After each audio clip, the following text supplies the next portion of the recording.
Hey, welcome back. I'm Nyx, your intuitive coach and energy alignment mentor, and this is your weekly energy update where we track what's moving through the collective field so you can move with it instead of against it. Now, welcome to the first full week of Virgo season, and Virgo wasted zero time making itself known.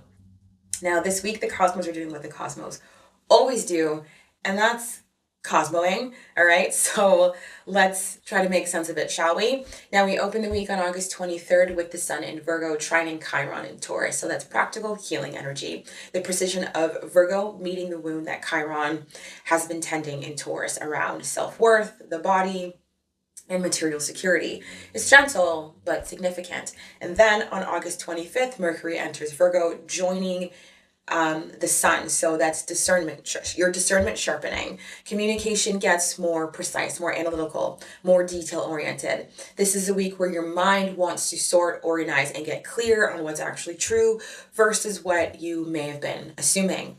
And then on August 27th, Mercury Cazimi in Virgo. So that's Mercury sitting in the heart of the sun.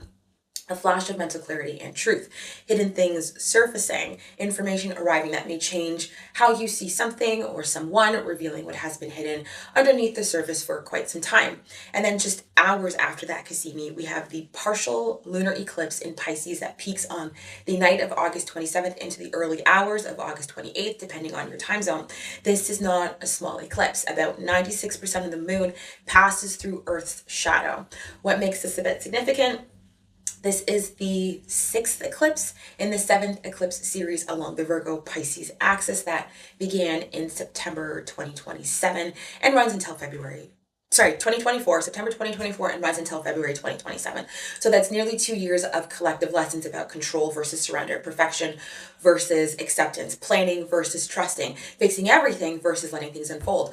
All of it is reaching its point of resolution this week. Whatever coping patterns, over-functioning habits, or quiet exhaustion has built up under this axis since 2025 reaches its most complete release here. And the nodes have already shifted into Aquarius Leo. So this eclipse is the epilogue of the old chapter, the grand finale, if you will, the last page turning before the new story fully takes hold. Now, that's what the cosmos have to say about this week. Let's see what the cards will address. Now, just a reminder, each week we move through 4 cards. The first one highlights the energy of the week. The second one brings attention to what's being asked of us. The third one highlights what energy center is asking for our attention. And the fourth will tell us how to hold and integrate all of this together. So first up on the docket, the energy of the week is peace, harmony, card numero 12. You see that? Okay, so right out the gate, this card is not asking you to go find peace. It's not asking you to create harmony where there isn't any. What's actually coming through is that the peace is already in you. Whether it's loud or a quiet whisper in your energy field right now, it's there. It's already within you. What this card is encouraging instead is something more Virgo, more precise, more intentional. It's encouraging you to tend to the environment so that peace and harmony that's already within you has a space safe enough to get louder.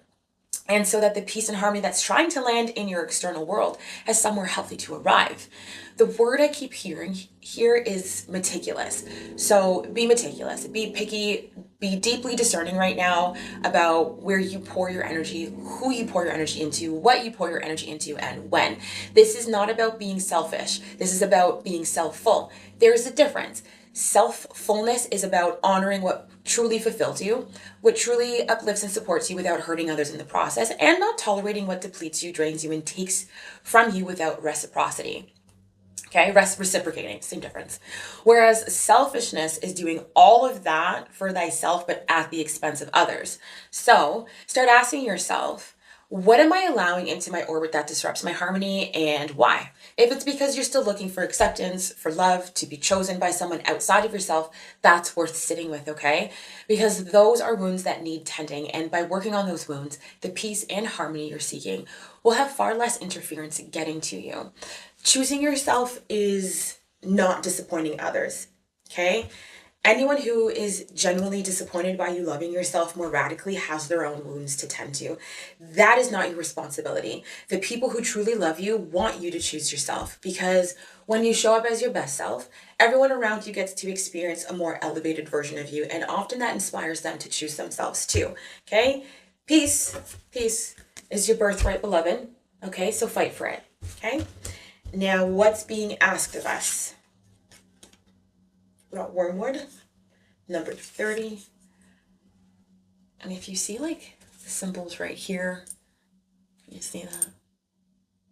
You see the element of fire, Mars, Pluto, and the moon. So I've worked with Wormwood before for protection to ward off unfavorable energies and people in my orbit. Those of you who get it, and those of you who don't, it is absolutely okay. But medicinally, Wormwood is known as a purging herb. In simplified terms, it cleanses the body of parasites. So this card is arriving with two things coming through simultaneously. First, the physical. Some of you genuinely need a detox right now. If your diet has been poor, if you've been favoring dehydrating beverages over water, if your fiber intake is low, if fruits, vegetables, and protein have been missing, it's time to clean it up. Your vessel has been carrying a lot this year. Tend to it. And if you're going to do a proper detox, please do so correctly. Sit with someone who actually knows what they're talking about, a naturopath, a holistic nutritionist, a dietitian who works with food as medicine, not just internet tinctures. Your body deserves a gentleness and a potency that actually helps. One person's detox protocol is not automatically right for your body, so do research and do it safely, okay? And secondly, the energetic and emotional purge, because that's also what Wormwood is calling for this week. A cleansing, a protection, the removal of what is parasitic in your life, the habits, the patterns, the connections, the environments that are siphoning from you without nourishing you in return. Now, again, look at the planetary energies on this card here, okay?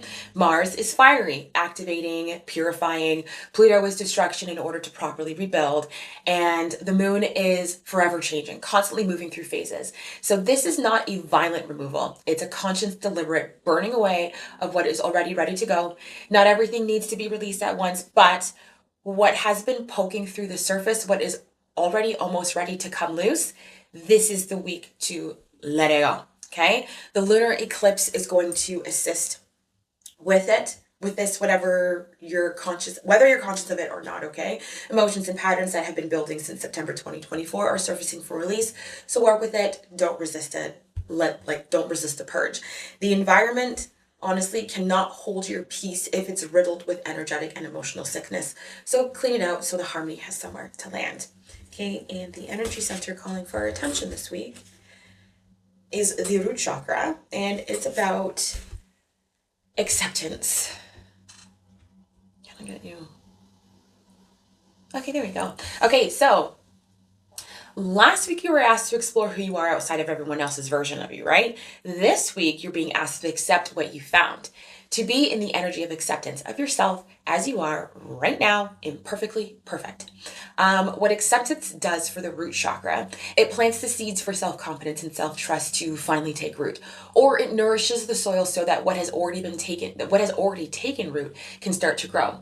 The root system cannot deepen while you're at war with yourself. Acceptance is the water that allows it to expand downward into stability, into groundedness, into the feeling of being safe within your own skin, okay? Your unique qualities, your unique characteristics, the specific way you see the world, feel things, move through life. These are something to be loved, cherished, and protected, not hidden, not minimalized, to make other people feel more comfortable.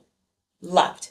Okay, so look at yourself this week honestly and ask, am I seeing myself through my own lens, or am I looking through a distorted reality that was handed to me by someone else's criticism, projection, or expectation? Because the distorted view is not the truth of you. It never was.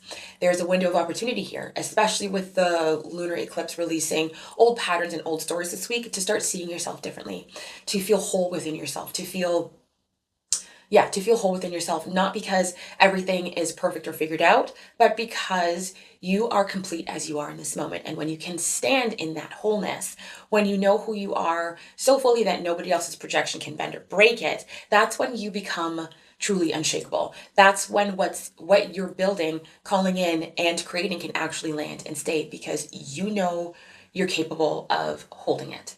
Okay? And then lastly, so when I was shuffling the deck, 2 cards came out. So this is how we're going to hold it all together. Okay? We got Harmony, and then Attunement came running behind it. Okay? So what's beautiful about these 2 cards landing as the integration this week is that they close the circle or the lineup perfectly. The reading opened with peace and harmony, not as something to find, but as something to tend to. And it closes with harmony and attunement as the way you actually embody what's being asked of you. So harmony isn't about everything being perfect. It never was. It's your ability to flow through the chaos without losing your inner peace, finding that sweet spot where your energy, your emotions, and your spirit move together, even when the external world is doing what it does. Knowing when to push and when to pull back, when to speak and when to sit still, when to act and when to surrender. And with the lunar eclipse completing a nearly 2-year chapter this week, surrender is the operative word. Control against surrender, control against surrender, perfection against acceptance, planning against trusting. This is where that negotiation finally lands. Harmony asks you to make peace with the imperfection of the process, to stop white knuckling toward an outcome and let things flow into the shape that they're actually meant to take. And then attunement arrives right alongside it, because harmony without attunement is just performance. Attunement is getting honest about your frequency. Are you vibrating at the level of who you're actually becoming, or are you letting outside noise, old stories, other people's projections dictate your energy? Tune out the bullshit. Tune into your truth. That's where the magic is. That's always where the magic is, okay? The Root Chakra acceptance card, the Wormwood purge card, the peace and harmony, okay, opening, they all come home here. Accept yourself, clear the environment, attune to your own frequency, let harmony, the kind that actually is already within you, finally have space to breathe, okay? So that is your energy of the week of August 23rd to August 29th. And again, we have that partial lunar eclipse in Pisces that peaks on the night of August 27th into the early hours of August 28th. This is the 6th eclipse in a nearly 2-year Virgo Pisces series. So whatever has been asking to be surrendered, released, or resolved since September 24, this is the week it comes to completion. So let it, don't grip, flow, okay? Now drop in the comments, if you will, for me. Where are you finally ready to accept yourself, the imperfectly perfect part you've been fighting? I want to hear it. The eclipse is the perfect container for that answer, okay? If you're new here, welcome. Extraordinary timing. We are inside of one of the most emotionally significant eclipse windows of the year. So hit subscribe so you don't miss anything. And shout out to my subbies. There is no any of this without you. So thank you for returning week after week. And if someone in your life has been carrying the weight of not accepting themselves, send this to them. The Root Chakra card is speaking to them this week, okay? Until next week, take care of that beautiful energy of yours, and I will see you then. Oh, I can't speak today. Anyways.